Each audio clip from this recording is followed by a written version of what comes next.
उसके अलावा ये भी पता चला है हमें कि किसी शख्सियत ने, मैं किसी का नाम नहीं ले रहा, बाद में गुस्सा कर जाते हैं लोग, किसी शख्सियत ने तोशा खाने से जुए मारने वाला शैम्पू भी इशू करवाया है और वो तोहफतन मिला था और वो साथ ले गए। अब ये पता करवाना मौजूदा हुकूमत का काम है कि वो कौन सी शख्सियत है जिसने जुए मारने वाला शैम्पू भी नहीं छोड़ा तोशा खाने में। ये ज़रा पता करें कि किसको इसकी ज़रूरत थी। बहुत शुक्रिया। जितने भी ये केसेस बना रहे हैं उसके ऊपर हर अदालत का दरवाज़ा खटखटा रहे हैं। कोशिश सिर्फ ये है कि मुल्क के अंदर खून रेजी ना हो, अफरा तफरी ना हो।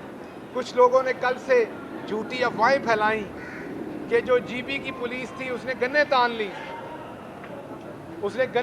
पंजाब पुलिस के ऊपर। आज आईजी पंजाब पुलिस ने, मैंने अभी पढ़ा है कि उन्होंने बयान दिया है कि ऐसा कुछ नहीं हुआ। तो इस तरीके के जो झूठी खबरें फैलाने वाले लोग हैं ये भी इंतशार चाहते हैं, बुनियादी तौर पर उनका मकसद इंतशार फैलाना है। तो कौम ने भी इस इंतशार से बहुत ही मोहतात रहना है और मीडिया ने भी मोहतात रहना है और अदालतों में तो ये सारे क्वाइफ हम सामने ला ही रहे हैं।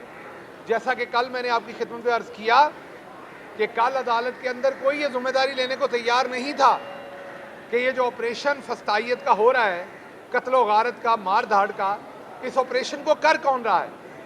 एक तरफ राणा सनाउल्लाह के वारंट गिरफ्तारी है, उस पर कोई काम नहीं होता। दूसरी तरफ नवाज शरीफ जो है वो 50 रुपए के स्टाम्प पेपर पे पूरी कौम को धोखा देके वो जाके लंदन बैठे हुए हैं, उस पर कुछ नहीं हो रहा।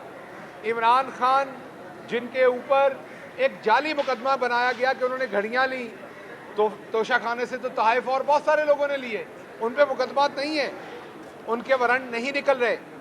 तो उस जाली मुकदमे के अंदर वारंट जिसका मकसद इमरान खान साहब को पाबंद बनाना है कि वो अदालत आएँ, और वो ये वादा कर चुके हैं कि वो अदालत में जाएंगे, श्योरिटी बॉन्ड दे चुके हैं जो लाहौर हाई कोर्ट बार के प्रेसिडेंट हैं उनके थ्रू, लेकिन उसको मानने की बजाय वहाँ पर शेलिंग, वहाँ पर लाठीचार्ज, वहाँ पर हर किस्म का जुल्म किया गया और किया जाने का इरादा है।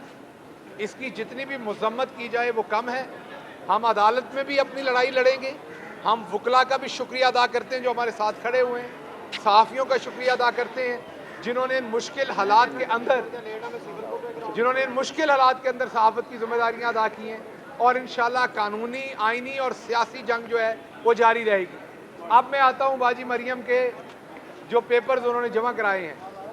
बाजी मरियम ने एक तो पिछले दिनों में एक बारीक वारदात डाली, बड़ी बारीकी से उन्होंने एक झूठ बोला कि मेरा 11 साला सियासी तजर्बा, कि हम तो 3-4 साल से ही बाजी मरियम को सियासी उफक पे देख रहे हैं। ये 11 साल पहले किसी लेबॉर्ट्री के अंदर मरियम बाजी बैठ के सियासत का कोई मुरक्कब बना रही थी, तो उसका मुझे नहीं पता। किसी माहिर साइंसदान की तरह वो कोई सियासी फार्मूला ईजाद कर रही थी किसी लेबॉर्ट्री के अंदर छुप छुपा के, तो उसका मुझे नहीं पता। हमारे सामने तो पिछले 3-4 साल से वो गाली गलोच कर रही हैं। तो ये 11 साल का जो तजर्बा उन्होंने डाल दिया है, इसकी मुझे समझ नहीं है। आज उन्होंने 3 हलकों में पता चला है कि अपने जो पेपर्स हैं वो जमा कराएं। आप पेपर्स उनकी कॉपी हासिल करते हैं, देखते हैं कि क्या पेपर्स में भी उन्होंने यही लिखा है कि मेरी लंदन तो क्या पाकिस्तान में भी कोई प्रॉपर्टी नहीं है। देखते हैं कि क्या उन्होंने पेपर्स में ये लिखा है कि कैलबरी फॉन्ट मैंने कब इस्तेमाल किया था। देखते हैं कि उन्होंने पेपर्स के अंदर लिखा है कि वो जाली ट्रस्ट डीड कब बनाई गई थी। तो मरियम बाजी के पेपर्स देखने पढ़ने हैं, बड़ी ही महारत के साथ, बड़े अच्छे वकला को उन पेपर्स को दिखाएंगे। और अगर उन्होंने ना लिखा ये बात, अगर तो उन्होंने अपने पेपर्स में ये लिख दिया कि मेरी लंदन तो क्या पाकिस्तान में भी कोई प्रॉपर्टी नहीं, और इसका एनओसी भी लगा दिया, फिर तो ठीक है। लेकिन अगर उन्होंने अपनी कोई प्रॉपर्टीज दी तो फिर पाकिस्तान तहरीक इंसाफ उनकी वो वीडियो ज़रूर देगी इलेक्शन कमीशन को, जिसमें वो कह रही हैं कि मेरी लंदन तो क्या पाकिस्तान में भी कोई प्रॉपर्टी नहीं। और अगर उन्होंने कुछ प्रॉपर्टी अपने कागजात में क्लेम की है तो फिर हम कहेंगे कि वो प्रॉपर्टी जो है वो किसी चैरिटी को, किसी यतीम खाने को, किसी और अथॉरिटी को दे दी जाए आवाम की देखभाल के लिए, क्योंकि मरियम बाजी तो पहले ही कह चुकी हैं कि वो मेरी प्रॉपर्टी नहीं है।